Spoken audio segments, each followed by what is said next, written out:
And welcome back to The Factor Uncensored. Megan Thee Stallion's new song, Hiss, continues to make buzz, but one family is not a fan of the new song, particularly because of the line referencing Megan's Law, a law that informs the public on information about registered sex offenders.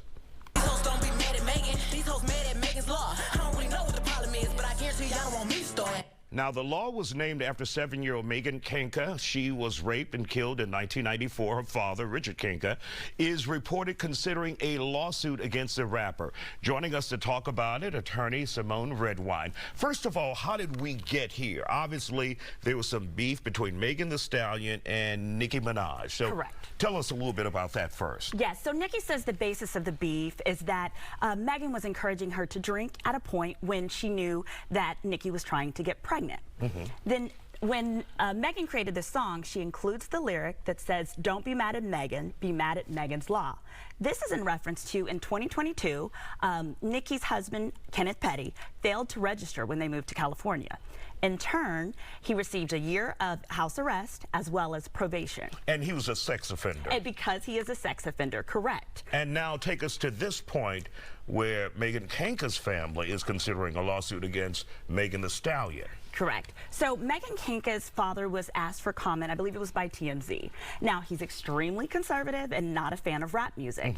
And what he said, he was told the lyric, and he said, you know, he was disturbed by it, but he admitted he hadn't heard the song, but would give it a listen, and was going to consider filing a lawsuit potentially against Megan, which I think would be a horrible idea. Now, why would you call it a horrible idea? Well, the reason why is because this language is protected by freedom of speech. In fact, Uncle Luke Skywalker, went all the way to the Supreme Court to protect these kinds of lyrics or controversial lyrics. And there's a special law out there, it's called the anti-slap law.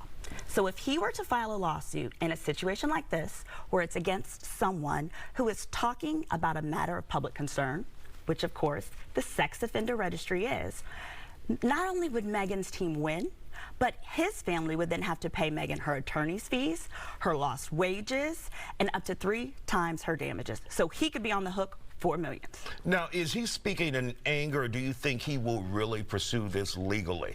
I think he was probably caught off guard, one, by the song.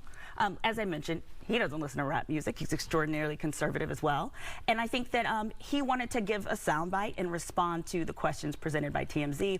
But I believe that once he confers with an attorney, they're going to let him know, hey, let the fanfare die down, and that this isn't what you want to do. Unless this is an attorney who just wants some publicity.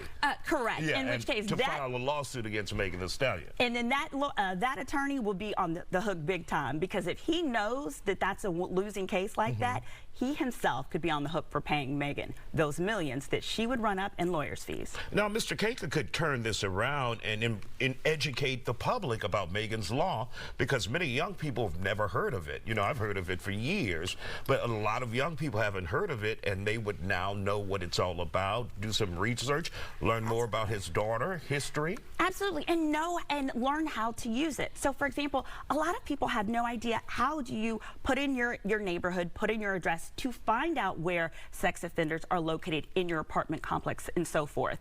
So this would be a great opportunity to do that.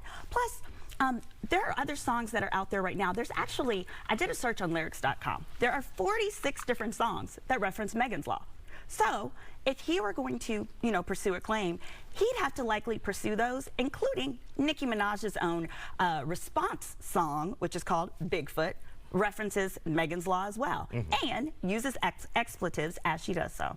Wow. So he's got some real consideration to do before he makes his next legal step. Simone Redwine, always good to see you. Always have great legal advice. We appreciate you. Thank you for having me. All right.